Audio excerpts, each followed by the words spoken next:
Con el permiso de la mesa directiva y la presidenta, compañeras y compañeros diputados, en esta ocasión llego ante esta tribuna para externar ante ustedes algunas reflexiones sobre la importancia que reviste para la arquitectura institucional del Estado mexicano y para su población el fortalecimiento siempre postergado del municipio. Orden de gobierno que sigue siendo, ya casi en la mitad de la segunda década, el más débil. No es mi propósito caer en los lugares comunes, donde se rasgan vestiduras por el municipalismo, desconociendo el proceso histórico del poder institucionalizado y su arraigo en las comunidades. Hay que reconocer, a fin de cuentas, que en México no hubo el surgimiento masivo y permanente de comunidades autónomas a lo largo de su historia, como sí lo hubo en Europa con el desarrollo comercial de los burgos, producto de las antiguas civitas o territorios donde concurrían los ciudadanos libres para dirimir los asuntos de su comunidad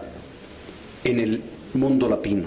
que con el paso del tiempo, al unirse en intereses comunes, lenguas y economías, formaron las naciones estado-modernas y fueron fuente de la emancipación del hombre común ante la llamada nobleza. No, en México hubo, en efecto, comunidades dispersas en su gran territorio y algunas grandes ciudades-estado, como lo fue Tenochtitlán,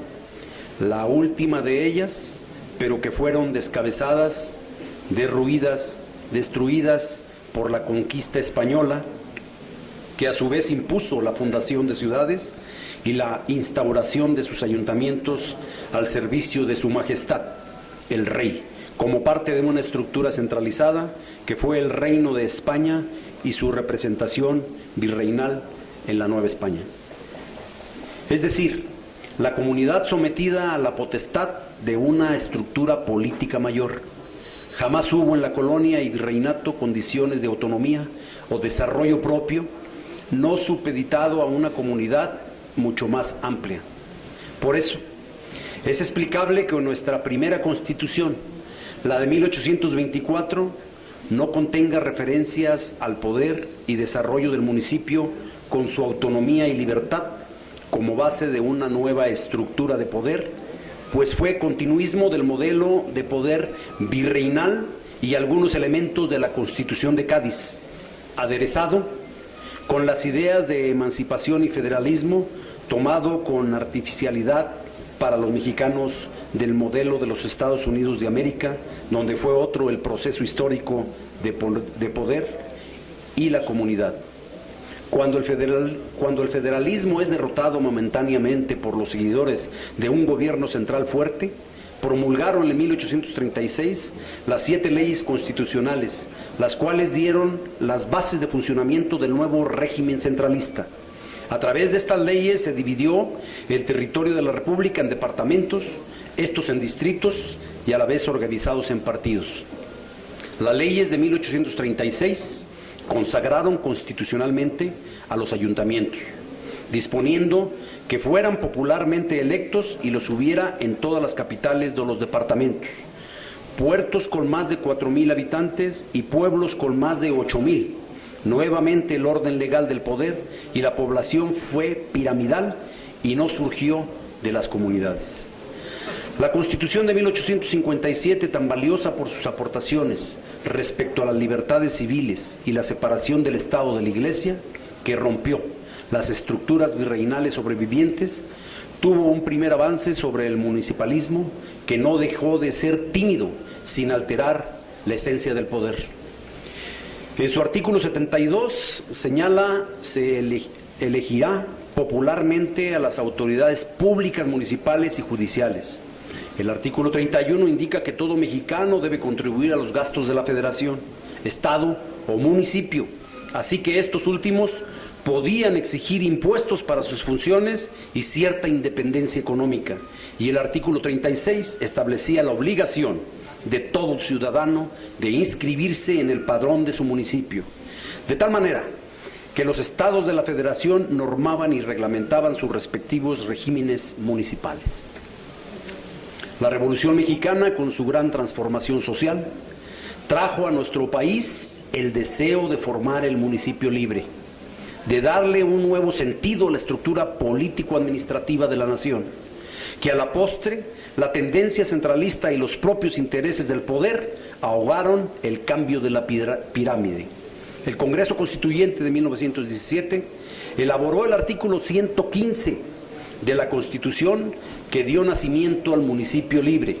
como base de la organización política y de la administración pública de los estados, adoptando para su régimen interior la forma de gobierno republicano representativo y popular,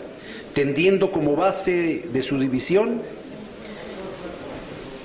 territorial y de su organización política y administrativa el municipio libre, con un gobierno emanado de elecciones directas sin intermediación de autoridad entre este y el gobierno del Estado, con administración libre de su hacienda, recaudación de sus impuestos e investidos de personalidad jurídica para todos los efectos legales. Sin embargo, como ya lo establecimos, la praxis política y la estructura de la dotación de las finanzas públicas prácticamente subsumió a los municipios ante los gobiernos de los estados. Por eso,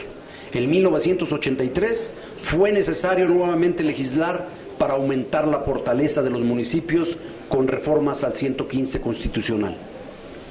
Los cambios dieron mayores facultades a los municipios, como fue el cobro del impuesto predial, que ellos determinaran sus usos de suelo y reservas ecológicas. Se ampliaron las facultades reglamentarias de los ayuntamientos y se les dio la plena libertad para determinar su hacienda pública, determinándose qué servicios públicos deben proveer a los ciudadanos y finalmente estableciendo que no debe haber condicionamiento alguno de los gobiernos de los estados a la hora de entregar las participaciones a los municipios. Muchos de estos preceptos se cumplen a medias o no se cumplen de plano,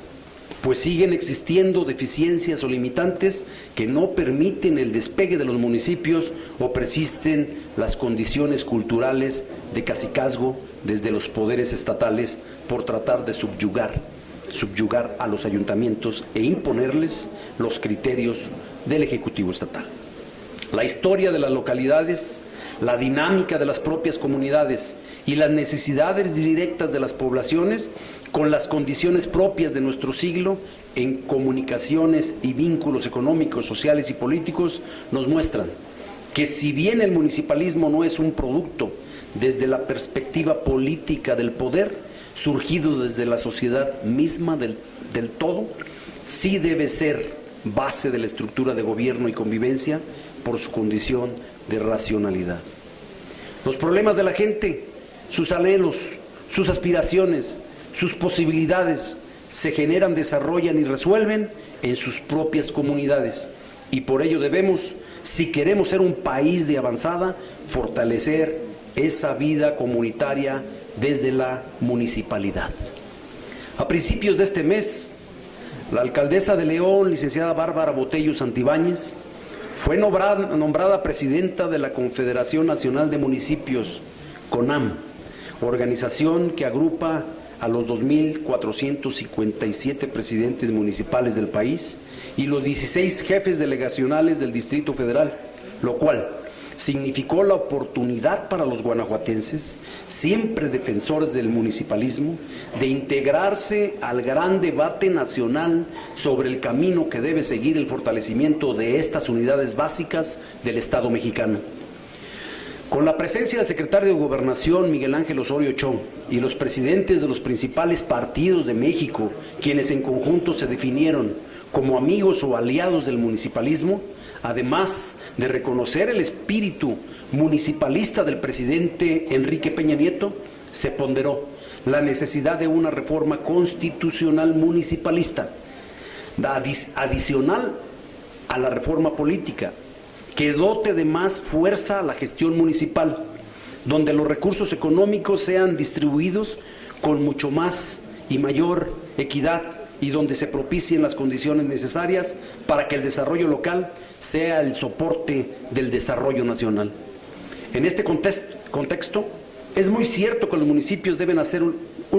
una tarea desde sus propias facultades y cumplir con sus responsabilidades, como es recaudar con mayor eficiencia y eficacia el impuesto predial, como también no pueden ser subordinados a los gobiernos de los estados en cuanto a los recursos financieros para la seguridad pública, su primera gran obligación. Por ejemplo, el doctor César Camacho Quirós, presidente del Comité Ejecutivo Nacional del PRI, destacó que este escenario de propuesta, la necesidad de redistribuir el poder de los municipios, necesidad de redistribuir el poder con los municipios, pero sobre todo porque comprende, como estudioso de la vida política, que la autonomía municipal pasa por la fortaleza de sus arcas. Mientras que el presidente del Partido Acción Nacional, Gustavo Madero, dejó en claro que los tres males que aquejan a los municipios son su vulnerabilidad financiera, la discriminación institucional que sufren y la debilidad consecuencia de las dos anteriores, para poder satisfacer las necesidades de su población y cumplir con sus obligaciones constitucionales. En la reunión de la Confederación Nacional de Municipios se pidió que los ingresos sean distribuidos de forma directa hacia los municipios desde la Federación, sin intermediación de los gobiernos estatales. Así como que la fórmula de distribución del ramo 33 se revise para que haya una mayor derrama de recursos, entre otras, y que la reforma política que ya permite la reelección vaya más allá y haya en el marco de los grandes acuerdos nacionales una reforma constitucional municipalista de fondo.